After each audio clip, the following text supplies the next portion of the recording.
The Detroit Lions are walking into the 2026 season with a roster that looks familiar on the surface, but underneath, there has been a quiet reshaping of identity. Free agency didn't bring the kind of headline-grabbing splash that many fans were hoping for, but what it did bring is something far more complex.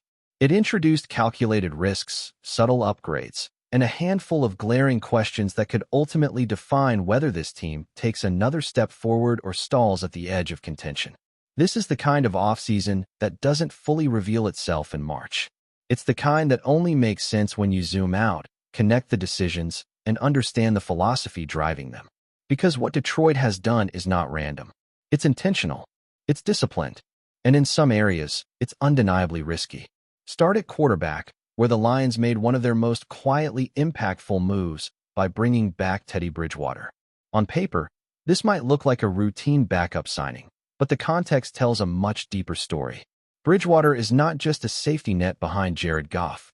He's a stabilizing force, a veteran presence who has rediscovered his passion for the game after stepping away and exploring life beyond the NFL. There's something powerful about a player who leaves the game, finds success elsewhere, and then chooses to come back, not out of necessity, but out of renewed hunger. Bridgewater's time in coaching, including a state championship at the high school level, gave him a different perspective. Now he returns not just as a quarterback, but as a mentor, a teacher, and someone who understands the game from multiple angles. That matters in a locker room with playoff expectations. It matters in a quarterback room where preparation and perspective can be the difference in critical moments. And if Goff were to miss time, Detroit now has someone they trust, not just to manage games, but to lead. Move to the backfield, and things become far more complicated. The transition from David Montgomery to Isaiah Pacheco is one of the most debated moves of this entire offseason. This isn't a clear upgrade or downgrade. It's a philosophical shift. Montgomery brought reliability. He brought durability. He brought a level of consistency that allowed the Lions' offense to stay on schedule. Pacheco, on the other hand, brings explosiveness and youth, but also uncertainty. His running style is aggressive, almost violent at times, and that has led to durability concerns over the past few seasons. So what are the Lions betting on? They're betting on upside. They're betting on efficiency. And perhaps most importantly, they're betting on cost control. In today's NFL, where roster construction is as much about financial flexibility as it is about talent, this move reflects a front office that is constantly thinking 2 steps ahead. At wide receiver, the shift from Khalif Raymond to Greg Dortch might not grab headlines, but it represents a subtle upgrade in versatility. Dortch brings value not just as a receiver, but as a return specialist who can contribute in multiple phases of the game. In a league where roster spots are precious, that kind of flexibility is invaluable. And this is where you start to see a pattern. Detroit isn't just looking for talent. They're looking for players who can fill multiple roles, who can adapt, and who can provide value beyond a single position. The tight-end addition of Tyler Conklin follows a similar logic. He's not coming in to be a star. He's coming in to raise the floor of the room. Whether he ends up as the second or third tight end, his presence adds stability to a depth chart that needed reinforcement. And in a long NFL season, depth is not a luxury, it's a necessity. But then we get to the offensive line, and this is where the conversation shifts. Because for all the subtle upgrades elsewhere, the situation at offensive tackle raises real concerns. Losing a player like Taylor Decker without a clear, proven replacement is not something you can easily gloss over. Larry Borom may step into that role, but there's a difference between stepping in and maintaining the same level of play. Offensive line continuity is one of the pillars of Detroit's success over the past few seasons, and any disruption there has ripple effects across the entire offense. Even if the Lions address this in the draft, the uncertainty right now is real. And in a division that continues to get more competitive, that margin for error is shrinking.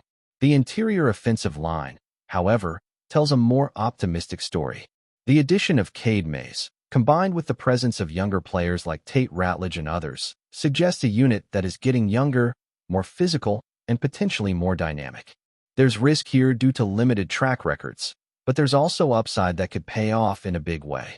Defensively, the narrative becomes even more nuanced. At edge rusher, the signing of DJ Wonnum is a perfect example of Detroit's measured approach. This is not a blockbuster move.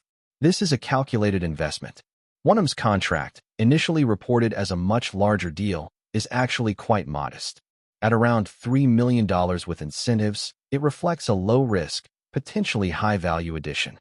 He's not being brought in to be the savior opposite Aiden Hutchinson. He's being brought in to contribute, to rotate, and to provide stability. And that distinction is important, because expecting Wonnum to transform the pass rush would be unrealistic. But expecting him to be a reliable piece in a larger puzzle, that's where he fits. If you're enjoying this deep dive into the Lions' offseason strategy and want more breakdowns like this, make sure to like the video and subscribe to the channel. This is where we go beyond the headlines and really unpack what these moves mean for the future of the team. What makes Wonnum intriguing is not just his production, but his profile. He's a steady player, not overly explosive, not a game wrecker, but someone who can hold the edge, contribute against the run, and occasionally generate pressure. In a rotation, that has value. But let's be clear, the Lions still need more at this position. This move alone does not solve their pass rush issues.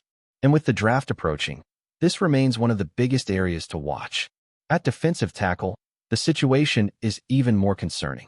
Losing contributors without making meaningful additions leaves a void that cannot be ignored. The interior defensive line is critical, especially in a division where physicality is a defining trait. Right now, Detroit has more questions than answers in that area. Linebacker presents a similar challenge.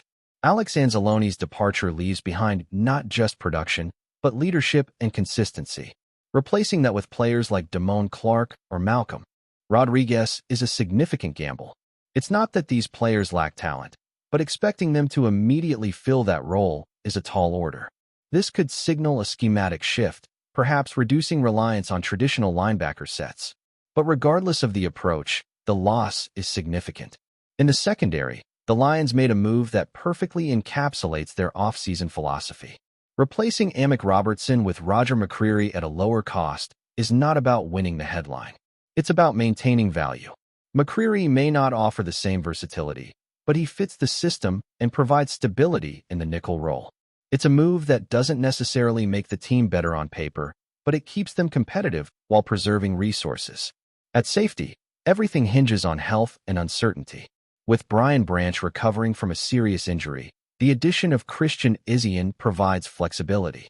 Whether he plays safety or nickel, his presence gives Detroit options. And that's really the theme of this entire offseason. Options, flexibility, calculated risk. But here's the bigger question. Is that enough? Because while the Lions have made smart, disciplined moves, they haven't necessarily made the kind of aggressive upgrades that push a team over the top. In a league where championships are often won by teams willing to take bold swings, Detroit has chosen a more measured path. That doesn't make it wrong. In fact, it could be the sustainable approach that keeps them competitive for years to come. But it does mean that a lot of this season's success will depend on internal development, health, and what happens next in the NFL draft. This is a roster that has raised its floor in some areas, lowered it in others, and left key positions unresolved. It's a team that believes in its core, trusts its coaching staff, and is willing to bet on growth rather than immediate splash. And that's what makes this version of the Detroit Lions so fascinating. They are not chasing headlines. They are building something methodical, something calculated, something that might not fully reveal its strength until the games actually begin. So now it comes down to execution. Can the young players step up? Can the new additions fit seamlessly into the system? Can the coaching staff maximize what they have? Because if the answer to those questions is yes, then this quiet offseason could end up being one of the most important turning points in the franchise's recent history. And if you want to stay ahead of every development, every breakdown, and every key moment as this Lions team prepares for the season, make sure you subscribe and turn on notifications. You won't want to miss what comes next.